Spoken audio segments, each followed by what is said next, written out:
him the Welsh in America. Did you know that he also plays rugby?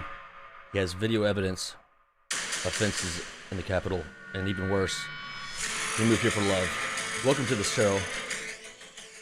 The best idea. Mr. That was Ryan very good. from Thank you Wales. very much. Absolutely.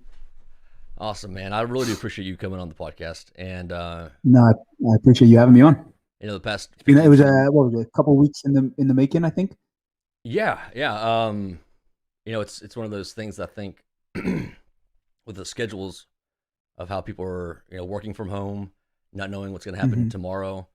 Rescheduling is a real thing in today's, age. So I do appreciate you taking the time, especially after your rugby game. I'm hoping you won. Yes, sir. It was a very weird setup. It was, the first game we played in a year due to COVID. Right.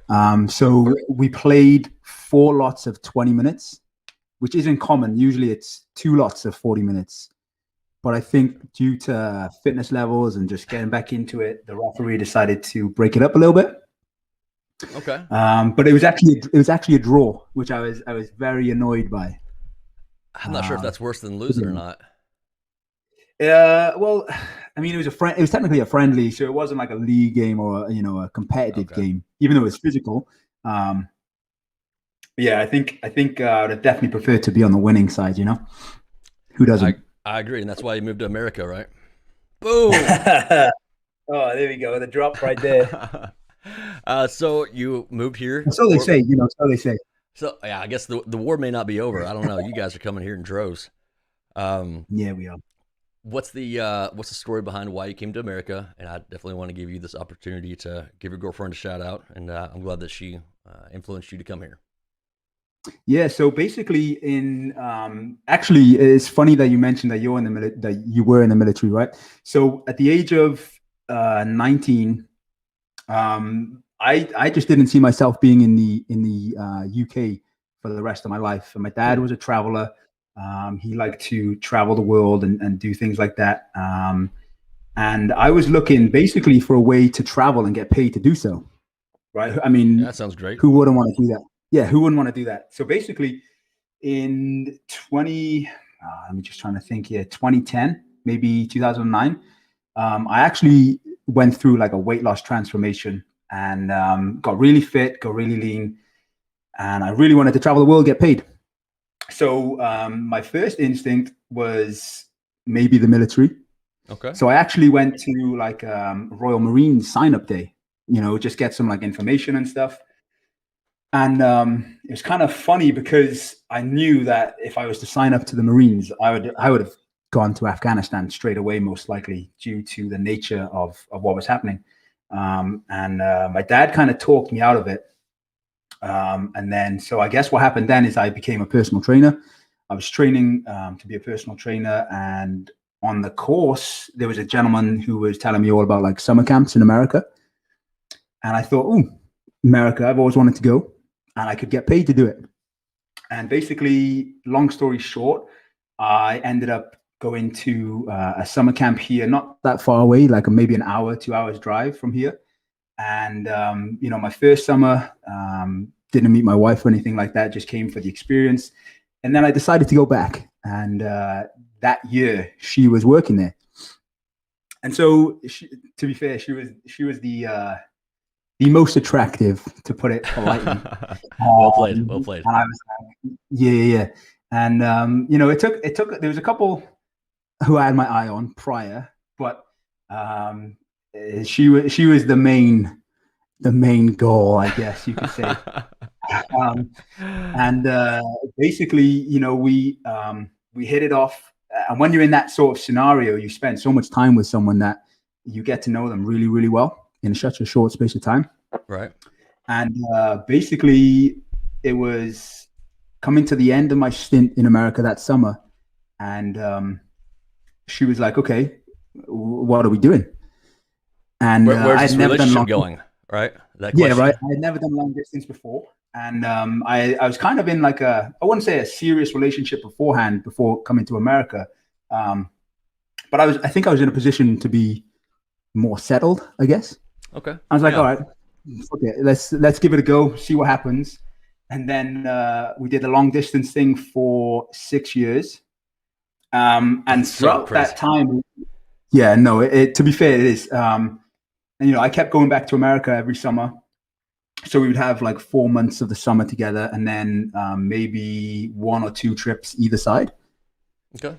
Which was fun. And basically, after about 5 years, we kind of had that talk. Like, yeah, this is a lot of time. Going? Yeah, like really, yeah. for real, where is this going? Yeah. And so I was like, all right, do you want to move to the UK? She's like, no. And I was like, all right. I one option. Yeah, I don't blame you. I don't blame you to an extent. Like, she's a home bird. All her family are literally within like a 30-minute drive of each other, I would say. Awesome. Most of them.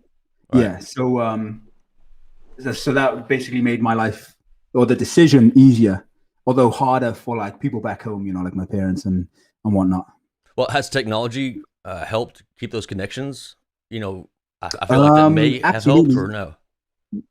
Yeah, no, it definitely has. It definitely has. So, since COVID, it's definitely been a godsend because I haven't been able to go home, at all, due to the whole the whole quarantine situation that I would have to go through, and there's no way I can get more than like 2 weeks off work to whatever, Right.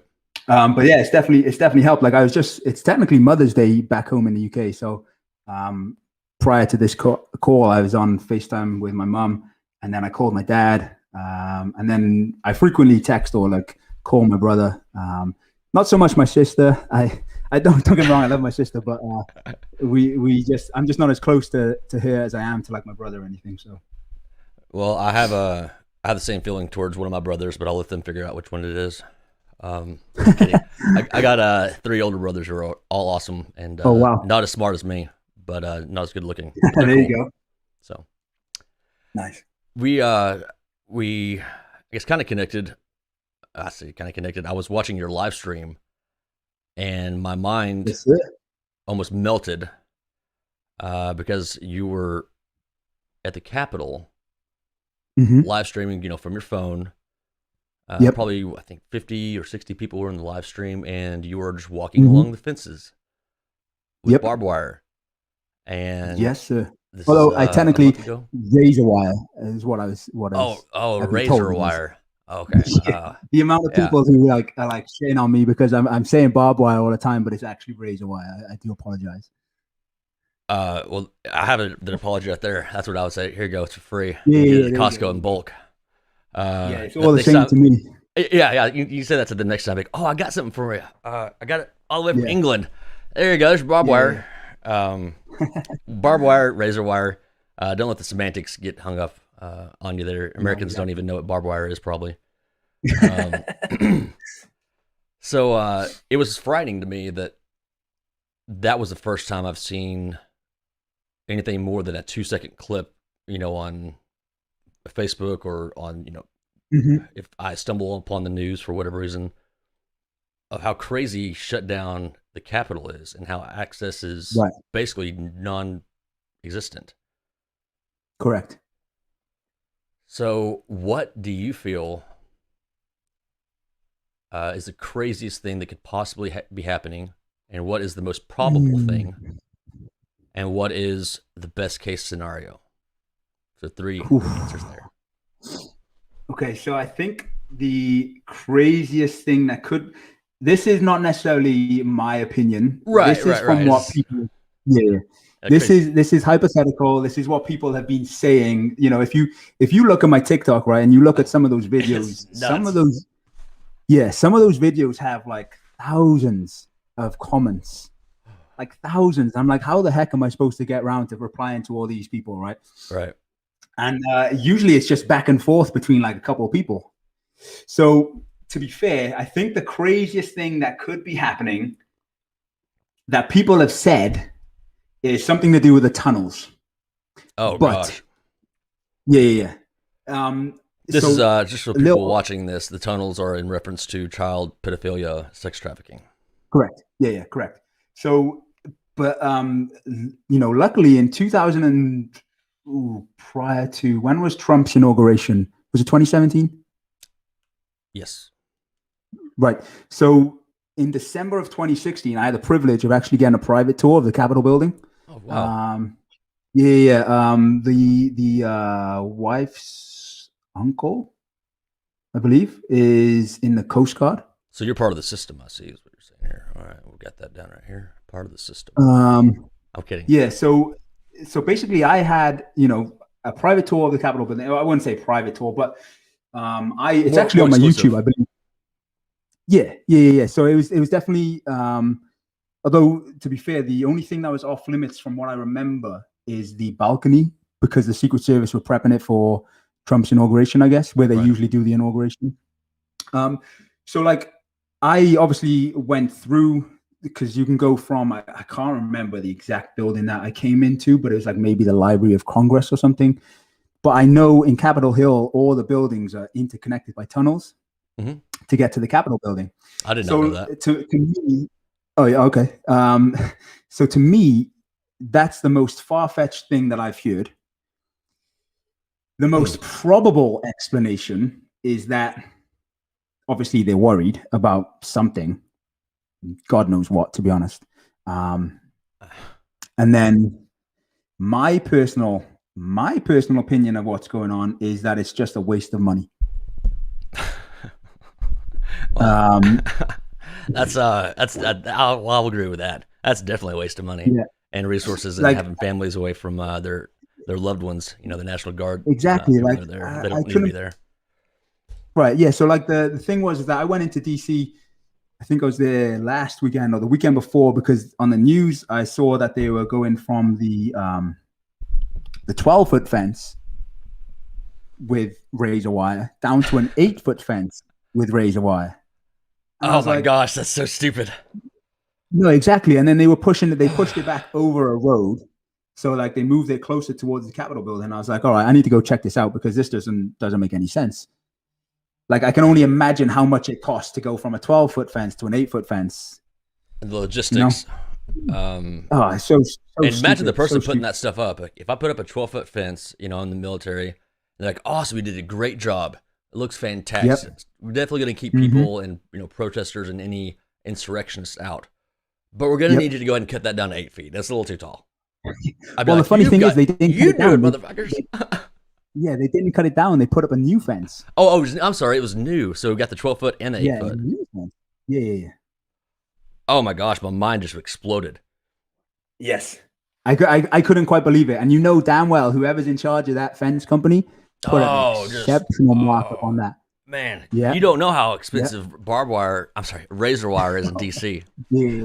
Because there ain't none there until 3 months ago. Right.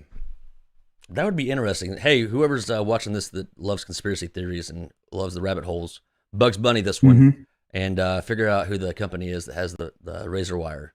That'd be interesting to see. Oh, I'm sure there's some tie somewhere. I mean, if you're building a 12-foot fence and they're like, you know what, we got all this extra money, let's build another 8-foot wall, huh? I mean, there was a lot of people coming trying to, break over this fence, and that was the weird thing in your video, was hardly anybody there. Right? No, it's not. At all. There's no one there. Here's how I see it. As a patriot, blood, give my blood for this country, Bible thumping, conservative, super straight guy. I'm super straight too, by the way. I have the orange and black flag.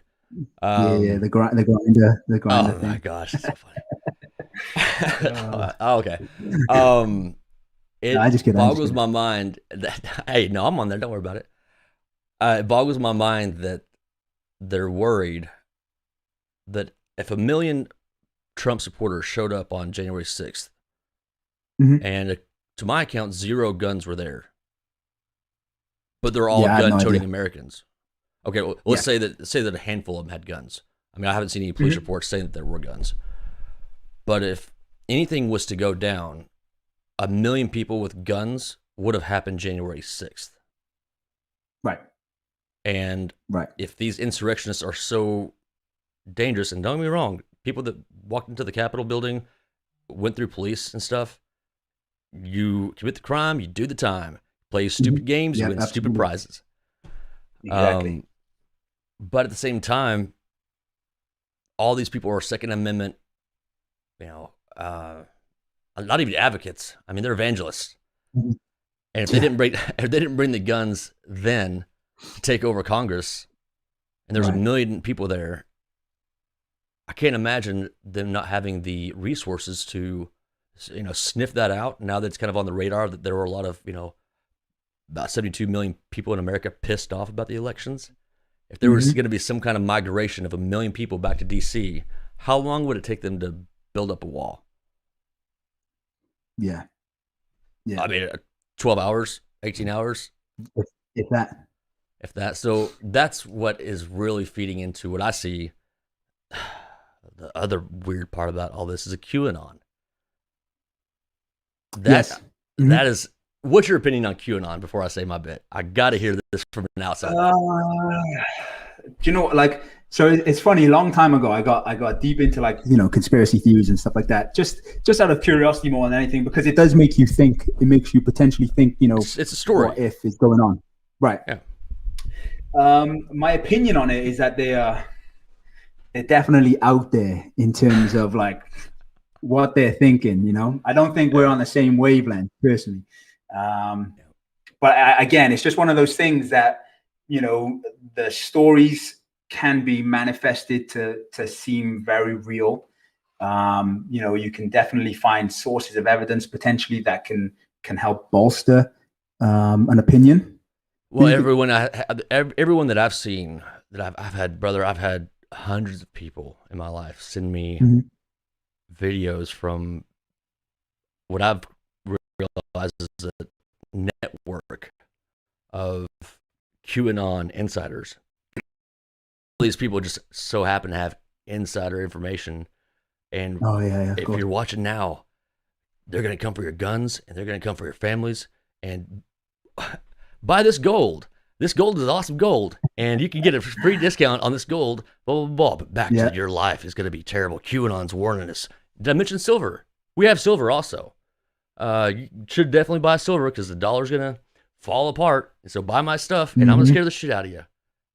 And I'm looking at who I thought was, first off, buying a shit ton of gold and silver, which is stupid. If the end of the world comes, it's worth go out the street and say, hey, I have a thing of gold. Who wants to trade me food? Let me know how that works out for you. Yeah.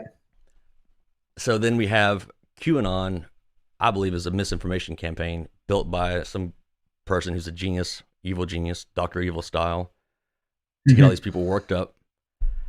And then what scares me is that these congressmen don't realize how much their fencing off the DC area is fueling this flame of freaking crazy conspiracy theories. Oh, maybe they do some of them. Some of them on my that could, potentially that's another rabbit hole, is that they know what they're doing, and they're trying to feed the fuel in the fire so that it actually happens. I didn't actually even think about that till now. We should never have talked. Nope. I mean, it's because then, like, I think one of my things is that, from what I've realized in terms of the videos that I've been posting and the comments that I'm seeing, is that people are so emotionally invested on both sides of the argument, right? Both spectrums of the myself included, politics, right? So I'm, like, coming from, like, an outside perspective, giving my trying to give my unbiased opinion and just documenting what I'm seeing. And, I'm able to step back and think, maybe what is going on is just to try and incite something, or cause shit. It's a great way. It's a great way to do it. Hey, we're going to put up, barbed wire, and you're not allowed in. Well, nana nana boo boo, stick your head in doo doo. We got the guns. You do not. So yes. It's it's a scary situation to me, and my biggest fear. Sorry, go ahead. No, I was going to say, and then having, like, the National Guard there and stuff is also adding fuel to the fire. As if, like, September now. If the national, if really, Oh Yep. wow, I didn't know that. I thought I heard DC police asked for like a 60-day extension, but if that's going to be the case all the way through September, that is it's pretty wild. That's pretty. What the fuck's going on? Right, right, But fuel man. to the fire. Yeah, no, it definitely is because you look at some of the comments that I get. Like the one video I had where I'm literally just scrolling from the floor up to like the razor wire, just because I Yeah, thought, I'll save and it, I bud. made a stupid comment like, I made a comment about like, oh, doesn't it look pretty in the sun? Oh yeah. Obviously, just yeah, Yeah. just joking. And then someone was like, you're literally you're feeding the fire or something of like MAGA Trump crazies or whatever. I was like, oh my god, I You're can't even deal with this. and it's so difficult to talk to anybody on either side of this. It's like two spoiled brats yelling at each Mm-hmm. other, and like Right. he hit me, no, he hit me, and it's like, hey, I'm about to hit both of you motherfuckers if y'all just don't get along. Yeah, just chill the fuck out. I'm trying to just like create content here. I'm in the You know middle of what a I mean? pandemic. I'm from another country. I really love it here, and you guys are fucking it up. Yeah, you are big time. Well, what's your if you were to become king of America, that is kind of y'all's thing over there in England. I'm Mm-hmm. kidding, not necessarily in Wales, I guess, from what I've read. But Yeah. what's your? We did have a Welsh king at one point. I saw that the first Welsh king I think was Yeah. in 1400. Mr. Owain Glyndwr, I believe. Man, you can pronounce it. If you were the king of America, what is something you would do to stop the division? Like as an outsider, Oof. what do you see would be? Oof. Obviously, this is very complicated, but just like one thing that you would do, out of 100. Oh, man. Jesus Christ. Where do I begin? Is that bad, huh? Hey guys, this isn't looking good.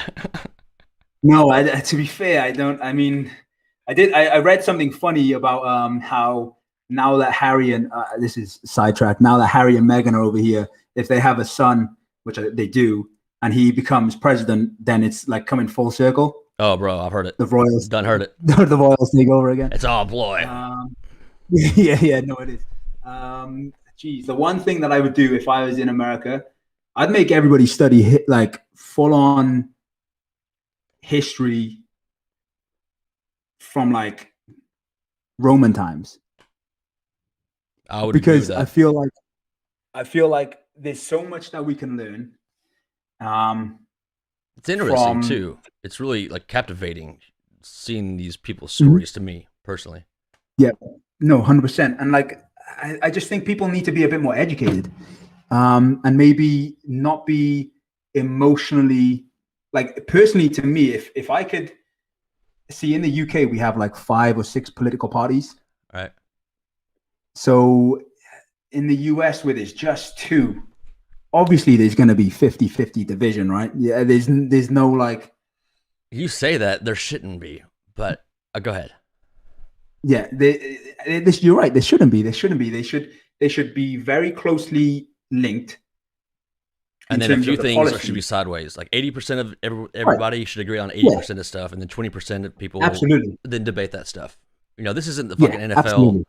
championship here, guys. Like we got to live Yeah. next to each other. Yeah, exactly. So I think definitely brushing up on history and maybe a crash course on critical thinking. Oh well, you done fucked up there. That's not gonna happen. I'm not sure if you've it's seen not, this, because but not many people in America who are teaching know how to even critical think themselves, let alone teach it. yeah, I agree. I mean, it's definitely not looking good for the young ones these days. It was wild to me. I was really blessed with the teachers I had in my life. I grew up in the middle of nowhere in Oklahoma, which I don't even know if you know where that's at on a map. But it's really Actually, in the yeah, I middle of do. nowhere. I have a bunch of the guys who I play for on my team, like go to Oklahoma because I think they have a naval base there. Maybe. It's an Air Force base, Tinker Air Force Base. Yes, there you go. There you go. Okay, cool. So you're familiar with it. I grew up in a rural community, 13, 14 people in my class from kindergarten to 8th Holy grade. shit. Same people. Wow. Right? That's small. And by 8th grade, everyone had dated everybody. Everyone hated each other. You know, Are we talking Alabama here, or are we talking Oklahoma? it wasn't. We weren't going to school with our cousins. You know, they're second cousins, Okay, so it didn't really count. We I'm just kidding. If you're from Alabama and you're listening, I do apologize. Just no, they're weird. They do that there. Arkansas too. We were blessed with awesome teachers. One, I guess two specifically, was Mr. and Mrs. Verhines. And Mr. Verhines was a crazy, awesome, but crazy dude. And the fact of his teaching ways were not traditional by any means. He would have, for instance, me. So I guess hopefully this doesn't get him in trouble. He's retired, so love you, Mr. V. But there's this new girl in school in 7th grade, and so this is like, you know, I guess it's about to be St. Patty's Day. You know, the golds are here, right? And all the guys are like, oh man, there's 3 other people I have to compete with for this new girl to get her attention. I'm the huge nerd. I can't tell, you know, maybe you can't tell that about me. No, not quite yet. Yeah, well, let me show you my awesome nerd.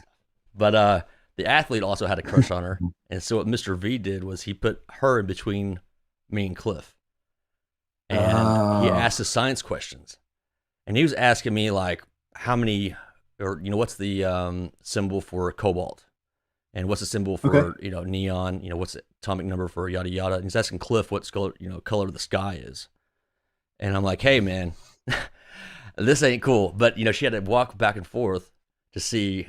You know, whoever got the answer right, she would take a step closer to them. And then the more answers you got right, the more, you know, closer she got to you. And then you're like, I'm going to get this next one wrong. She's like super close. I'm so nervous. I don't even want to talk to her right now. And so he was really, really good at breaking us outside of our comfort zone. Yeah, our comfort zone, and making us not only, you know, smarter book-wise, but also know how, you know, life works and life is funny, and you have to take things, you know, day by day, and take an interest in other people. His one of his close friends was black, and I'm not sure if I can still say that. But he was telling us, yeah, I know. He was telling us in 8th grade, he was at a bar with his friend.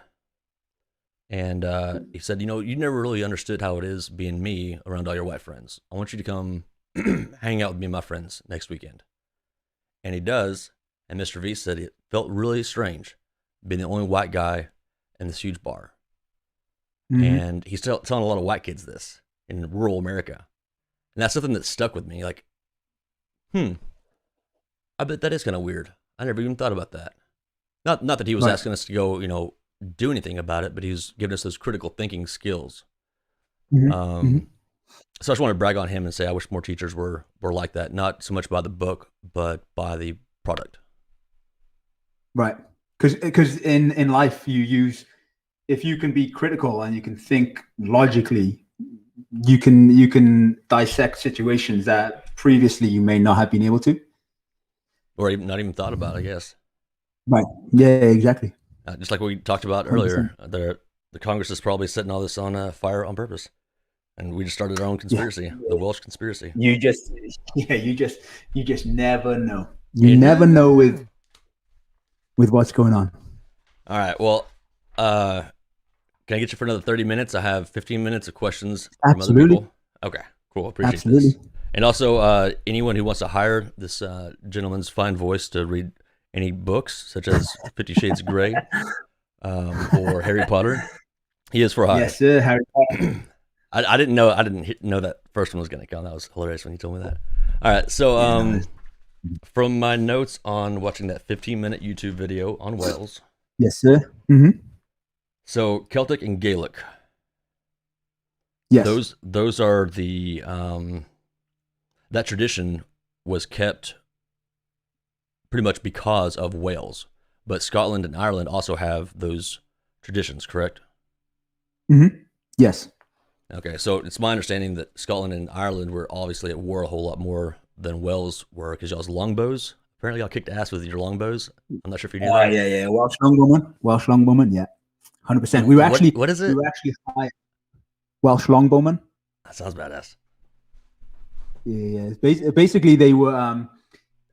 if I remember correct, they were hired initially by England during the French 100-year war, the 100-year like war of France or whatever. But yeah, we definitely helped England in that one. And then the Normans turned on you guys, and you're like, no, no, no, no, no. We have our lumbermen. Lumbermen. Okay. Well, anyway, that was a big point this guy said in the YouTube video. I thought it was hilarious. I was like, okay, like Robin Hood shit. I can dig that. Yes. I like Wales already. Yeah. You guys have a dragon on your flag? Do you have a picture or anything of that? I mean, I've got a beer glass here, and it's basically it's the same dragon, but on the flag it's so this is called the Red Dragon Brewery. Little plug from back home there. Nothing 10%, to do with me. 10% off with the discount code the Welshman in America. Yeah. There you go. Yeah, it's just pretty. It's a goddamn beautiful, majestic flag. Something awesome. It's the best flag in the world, in my opinion. I thought lions were cool. And I saw the dragon. I was like, man, dragons stomp lions. That's so cool. Yeah, absolutely. So the history behind the flag is that so the Welsh dragon is called Idrai Goch. I don't want to try and I'm not going to try and spell that for you because that would be here all day. And basically it was first utilized, if I'm not mistaken, by the Romans. Okay. Long time ago, and then obviously I think throughout the ages the Welsh adopted it, and initially it was just the actual dragon itself on like a flag, and then it transferred, the green grass of home, and then the white sky. Yeah, I saw that the name Welsh comes from the Germanic word Vala, for foreigner, which means foreigner in German. And then because we were technically, throughout the ages, I think England's been invaded a whole bunch, and then you have Ireland and Scotland who were invaded by the Vikings. But Wales were technically never truly taken over, which I think caused a little bit of animosity during the Elizabethan era, the Victoria age.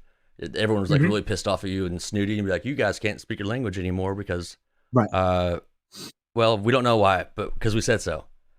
And yeah, pretty much. I thought that was very, very interesting how I think it's 1967 where it was finally allowed by Parliament that you guys could have like signs that had your own native language and English. Like, how did you guys not just stomp them? I mean, even with the Longbows, I'm pretty sure you could take England out. They needed our help in World War I and II. Shit. Yeah, we're a nation of like 3 million people now, and so not like huge at all. All right. So I don't think we would have done any good in the if we had to defend ourselves these days. You have a dragon, dude. Don't doubt yourself. Yeah, no, we do. It's pretty badass. Yeah, I thought that was also interesting how, as kind of a minority in England, is that how you felt in English culture as a Welshman?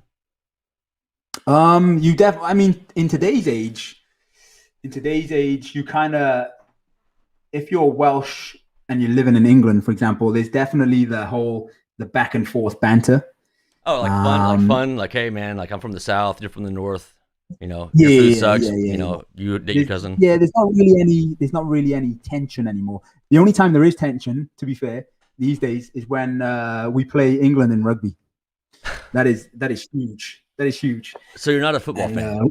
Soccer, football? No. I prefer contact, like physical altercations. I read a tweet the other day that somebody said we should start condoning physical altercations. It'd solve a lot of today's problems. I was like, man. Oh my days. It would. Oh my days. Good luck with that. Yeah, no one wants to get in a fight over things they don't even know what they're talking about. Right. But back to your history, I also saw something about King Arthur. Yes, sir. That's kind of where that came from. I thought it was just an English dude. I didn't know it was from Wales, and that story developed there. So King, a little fun fact, little sidetrack. I was actually a Pendragon Knight in the most recent King Arthur movie. What? Yeah, as an extra, not like That's as a awesome. like a full on. Yeah, no, it's pretty badass. I got to travel up to North Yeah. Wales, and we did like 3 days of filming. Dang. And initially, so like when I first applied for that, I'll get back to to the King Arthur No, in a second. this is But better. Yeah, cool. yeah, when I first applied for it, I was like, I was a qualified archery instructor at the time from my time at the summer camp. Okay. Yeah. So I was like, oh, cool. I'd love to be a Welsh archer in this. But then when I got there, I was too big to fit in like the archer costumes, because back in the day, archers were very small. Oh, right. Yeah, the bigger guys are on the front lines. Uh-huh. Yeah. So like they were like, oh, you could be a Pendragon Knight. I was like, happy days. Best like 3 days filming. It was so good. Oh So man, good. I have nothing like that. Yeah. So cool.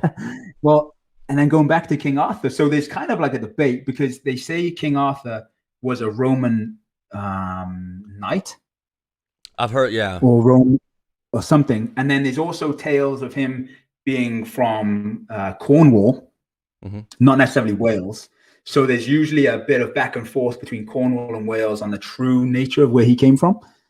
But they say Camelot was in North Wales, so I'm just going to roll with that. Yeah, and at the end of the day, you can make believe whatever you want to. You can even write down your own history and say, "Look, I found it on Wikipedia, so I'm right." Absolutely. I'm going to edit Wikipedia right now. Bro, did you know how crazy people are that edit Wikipedia? Like, there's people who do that full time, and Oof, my days. apparently it's a big business. I didn't know that. Oh, Don't, I have no doubt in my mind that it's a big business, because if you have access to like to edit something that is like long standing, whatever you people are going do, to pay big money for don't go into Trump's Wikipedia page and look at his edit history. Your mind will be blown. You'll collapse instantly. Especially if you've had the vaccine. Speaking of that, are you going to get the vaccine? Okay, so slight disclaimer: I actually had I had COVID in December. I mean, I was asymptomatic, to be fair. Like no symptoms apart from the only thing I had was a brief headache.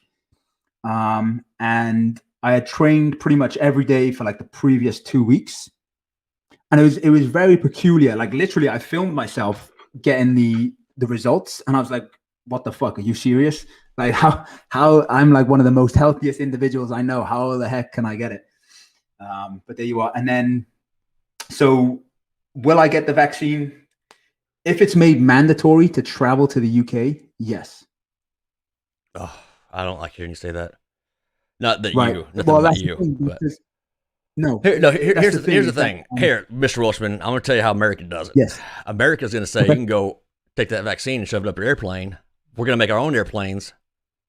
And we'll fly all the way to the ocean right above England, and then we'll have a fucking ferry, parachute people out, because that's the American way. Can't tell me what to put in my body, and I'm not going to try to put my body inside of you. Like I feel like it's a two-way thing. I mean, you can if you want. No, I'm just kidding. Just kidding. I don't know your girlfriend that well. I'm pretty sure she'd probably beat my ass if So if you play rugby, I'm sure she's probably pretty intense too.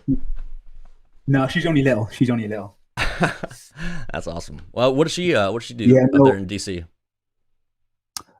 So basically, she works for the family business, I suppose, the construction business, and she was a tax accountant prior to. But then when I moved over here, it just kind of made sense for her to stay closer to home. Right. Well, what's it feel like being part of an American business, like especially something that's family targeted? It's interesting. I'd say it's interesting purely because I've worked with my dad before and I've worked with my brother, and that didn't go so well.